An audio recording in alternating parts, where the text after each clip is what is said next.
Okay guys, it's finally done. The big project is here. It is called Top 10 Legendaries Pokemon. So it's really awesome. I've been working on this for weeks. I've gone through like tons of different editing software, most of which have kind of gypped me off. And but I found Microsoft Movie Maker, which is really good. So that's what I went with. And anyway, so I did make a couple mistakes in this since I recorded the sound like 3 weeks ago. The first mistake I made was I wasn't sure what to call Groudon. So I called him Groudon and Groudon throughout the video.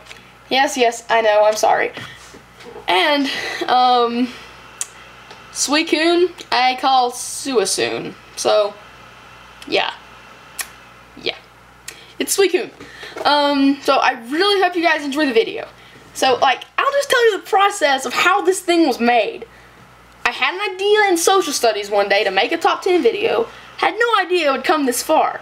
So, I wrote a script for about 3 days, about 2,000 words long. I saved pictures off the internet to go along with it. I put them all in order in this editing software, and there was an error, which was Wondershare Filmora. Give them a bad review. Give them a really bad review. So then I put them all together in Microsoft Movie Maker. Then I trimmed them down to fit what I was talking about. And I had to convert the WMPL file to an MP4 file. So much stuff. Yeah. So I really hope you guys enjoy the video, because a lot of work has been put into this. Roll it. Top 10 Legendaries. Number 10, Reshiram. Personally, I've never actually played Pokemon Black or White, but I've seen Zekrom and Reshiram, who battled fiercely for the number 10 spot on this list. Although, since they are technically the same entity, they would never fight. Anyway, I finally ended up at Reshiram. The reason for this being that, have you seen that epic plume coming out of its head? This is what pushes Reshiram over Zekrom for me, even though there were other reasons, such as the fact that its tail looks cooler. Explaining this, there is another plume of majestic white fur coming out, which brings me to another point. The orientation of the respective tails of Reshiram and Zekrom. Zekrom's starts large and ends in a point, while Reshiram starts small and thin, but grows outward. Also, there are little spikes of fur atop the thighs of Reshiram, which just adds to its overall epic look. To end, this legendary Pokemon Reshiram just looks really amazing, and I highly respect the artists who designed it. Number 9, Dialga. Dialga, the mascot legendary of Pokemon Diamond. This legendary was introduced in the Generation 4 games, Pokemon Diamond and Pokemon Pearl, and Pokemon Platinum. In competition with its counterpart, Palkia, it completely blows it out of the water in most fields. They both have the same base stat total of 680, but Dialga has what's really important: type advantage.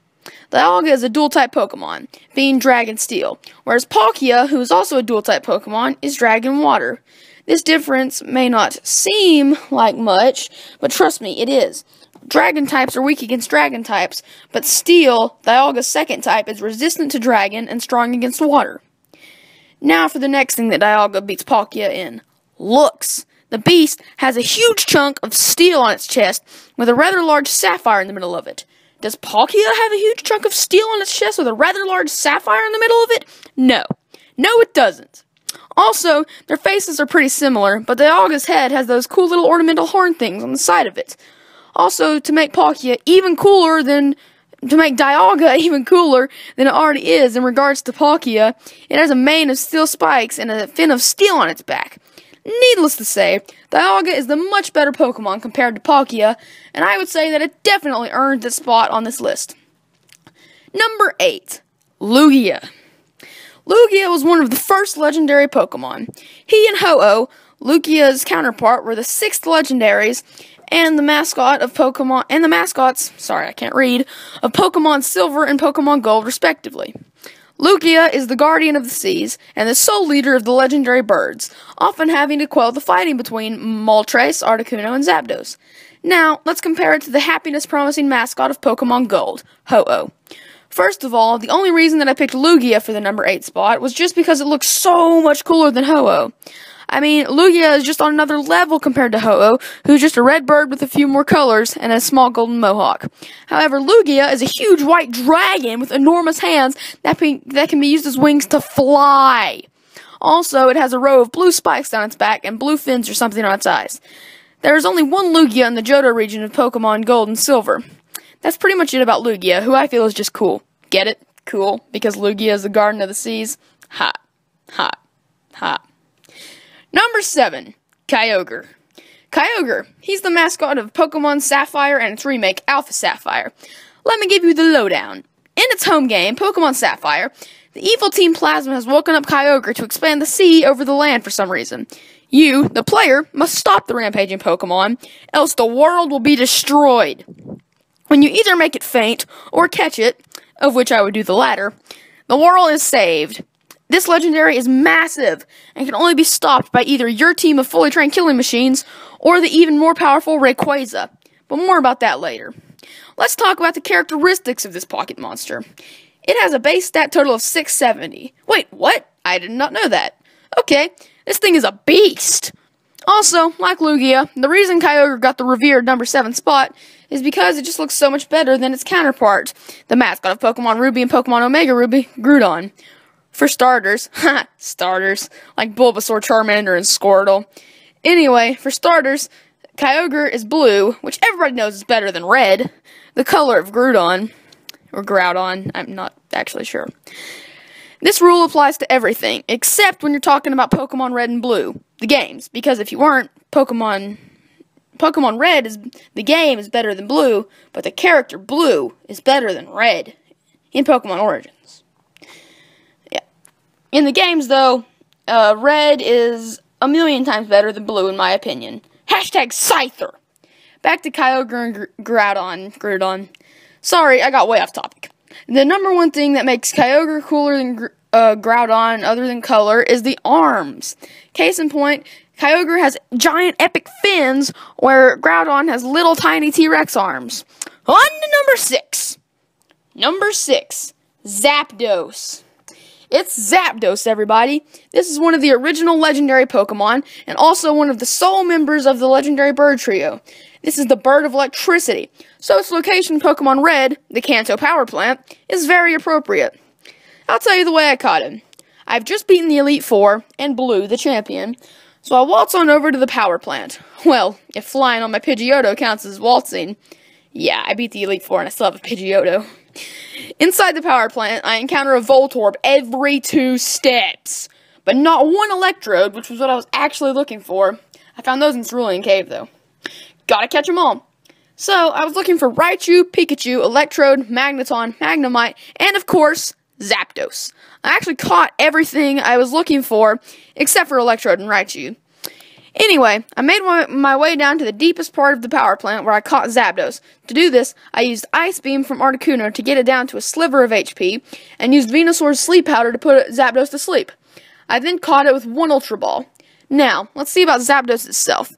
This Pokemon has a base stat total of 590, only 5 points behind the strongest legendary bird, Moltres, with 595. Zapdos is strong. Well, that's actually just in Gen 1, so that doesn't actually count now, because they have the same stats. But in Gen 1, Zapdos was second strongest. Okay, anyway. Zapdos' strongest move is Thunder, which can one-shot Articuno, whose Blizzard can also one-shot Zapdos. Okay, we're done with the nerd stuff, and you guys want to know what this thing looks like. If you aren't looking at your screen, or just listening to this, Zapdos is a massive yellow bird with jagged wings of electricity! Number 5. Mew. This Pokemon is revered for one reason, and that reason is, wait for it, rarity. Mew is so rare that you can only get it through events. If you play Gen 1 though, like I do, you can exploit a glitch to obtain this legendary. Okay, yeah, I am putting an infamous cute Pokemon on this list. Well, cute legendary. I love cute Pokemon. An infamous cute legendary on this list, but I love cute Pokemon. However, Mew is not the only cute legendary that I like, though. It's not the best legendary with a base stat total of only 600. If Mew had a 3-stage evolutionary line, then it would only be considered a pseudo-legendary like Dragonite or Metagross. One of the unique things about Mew is that it was the first Pokemon to be cloned. Like Rayquaza, I'll tell you more about that later. Now let's get down to the nitty-gritty about catching Mew. Step 1. Go to the rock tunnel on Route 8. For this to work, you must have never fought the trainer gambler who's in front of it. Have a Pokemon that knows Fly on your team. Remember to save before this encounter. Have a pretty weak Pokemon. Have a Pokemon that knows either Sleep Powder or Sing. And have about 20 Great Balls. Step 2. Walk up to the gambler while holding the start button. And when the menu pops up, press Pokemon and press Fly on your flying Pokemon. Fly to Cerulean City, and as you fly away, the gambler should notice you. In Cerulean City, your start button should be disabled. Step 3. Go to Route 25 and fight the first youngster you see. He should have a Slowpoke. After fighting him, your start button should work again, so you should fly to Lavender Town. Step 4. Exit through the west of Lavender Town to Route 8, and a wild Mew should appear. He's level 7 and only knows Pound, so you should fight him with a level 6 or 7 Pokemon. Personally, I fought him with a level 6 Spearow. Get him down to low health, preferably the red zone, and put him to sleep. You start chucking the Great Balls or Ultra Balls, if you prefer. Congrats, you've caught Mew. Now, Mew is just so rare that it excites me, and this is why I love Mew so much. Number 4, Articuno. Articuno is the first legendary bird, hence the name Uno, which is Spanish for 1. Articuno is located in the deepest part of the Seafoam Islands and puts up quite a fight. I mean, I put like 4 hours into catching this winged terror. It is the weakest of the legendary birds, though with a base stat total of 585. It can be made into an offensive beast with moves like Ice Beam and Blizzard, the latter of which it learns at level 51, one level after you catch him. I wouldn't use Blizzard too much though, as it only has 5 power points.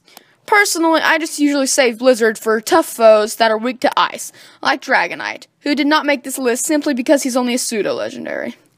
I love Dragonite. By the way, Articuno was super helpful in beating the Elite Four, especially with Lance and Blue's Charizard. In addition, Articuno looks really cool. It has a crest of feathers on its head, majestic wings, and tail feathers. And it is blue, which we established before is awesome. Number 3, Moltres.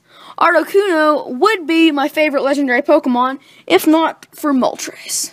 I think the reason that Moltres is my favorite of the legendary bird trio is because he was the first one that I was introduced to. Let me explain.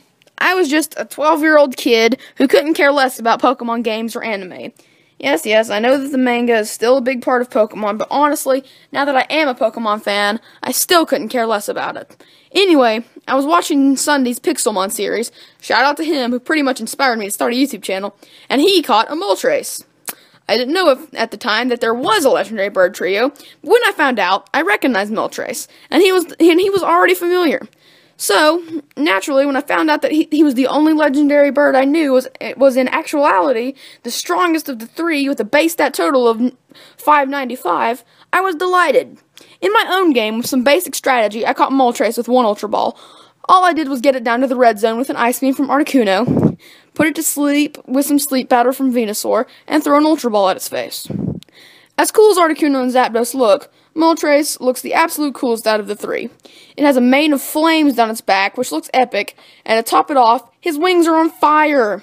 I think this Pokemon is very, very cool, and definitely earns his spot on the top 3 of this list. Number 2, Rayquaza. This thing is a huge green dragon with awe-inspiring power and the maw of a beast of legend. This Pokemon is by far my favorite of Gen 3, and the sole reason that I'm getting Pokemon Emerald for my Gen 3 game over Sapphire or Ruby, other than the much better story, in my opinion. It's so much stronger than Kyogre or Groudon that you need to awaken Rayquaza to quell their fighting in Pokemon Emerald. This is because, yeah, it's really strong. In fact, Rayquaza is tied with the legendary clone of Mew for strongest Pokemon ever, with an E, sporting a base stat total of 780 when Mega Evolved. Let's see how it looks. Okay, so yeah, he does kind of resemble a Flygon, with the green with red rims kind of thing. He also resembles the adjective epic embodied, which Flygon does not. His arms aren't all that small compared to his body either, like Groudon's were. I mean, he could probably lift a slice of pizza to his mouth, like you do. Did you know that Rayquaza has a Mega Evolution and that it looks really awesome? He gains these really cool pincer things on the sides of his mouth, gets more black coloring, and of course, gets even more massive. All in all, Rayquaza is a really cool and epic Pokemon with amazing stats, and it looks super awesome. Now, let's get on to some good old honorable mentions before we get to number 1. Honorable mentions. Either either Xerneas or Yveltal, whichever one you prefer. They're pretty much the same to me. I don't really care. Number 4, Zygarde. It's a snake Pokemon. Well, is it a snake or like a lizard? I'm not sure. Well, he looks really cool, but I don't know that much about him, and I don't have the game he's in, so he's not my favorite. Number 3, Darkrai. Darkrai looks amazing and has really cool powers, so this is why it's on the honorable mentions. Number 2, Zekrom. I was this close to putting Zekrom over Reshiram for number 10 spot. But I eventually ended up at Reshiram, so I just had to put Zekrom in the honorable mentions. Number 1, Suicune. I love Suicune. He's my favorite legendary beast, and pretty much my favorite one of Gen 2, other than Lugia. So, I am sorry, Suicune, for not putting you on this list. On to number 1. Number 1. This is the Pokemon that you've all been waiting for, the number 1 spot, meaning that it's my favorite legendary. Before the big reveal, I just want to tell you, you probably knew that this was coming. The best legendary of all time is Mewtwo. I mean, how cool can you get? This thing is an epic beast. Tied with Rayquaza, Mewtwo has a base stat total of 780 when Mega Evolved, which more than earns him his title of Legendary. Mewtwo is a genetic clone of the elusive Mew, and that wasn't already cool enough. Mewtwo revolted against its creator, caused mass destruction, and left a cerulean cave never to be seen again. Or the more likely outcome, to have a Master Ball thrown at its face by a 10-year-old. Speaking of catching the all-powerful Mewtwo, I moseyed my way down onto Cerulean Cave, ran away from all the Pokemon in it, I didn't want any status effects on my Pokemon, and got all the way down to Mewtwo. I threw my Master Ball at him. I caught him. He is level 70 when you catch him, and knows Swift, Psychic, Barrier, and Recover. However, I replaced Swift with the very first TM I got from Brock, Bide. I didn't really care much for Bide. I didn't bother to look it up until I saw what it did in Pokemon Origins. Anyway, I absolutely am obsessed with Mewtwo. He's my computer home screen, my iPhone lock screen, my iPhone home screen, and I drew him on the cover of my 7th grade binder. In conclusion, Mewtwo is the single most epic Pokemon of all time, and earns his spot at number 1 by so far. I mean, there should be like a number 1 million, even though that would be bad. Like, -1 million. Mewtwo is that awesome. So, thanks for watching. Now, on to the outro. Bye. Okay, well, how did you like that list, guys? I'm pretty sure it was worth the weeks of effort. So, comment, like, subscribe, watch my next video. Stay fresh!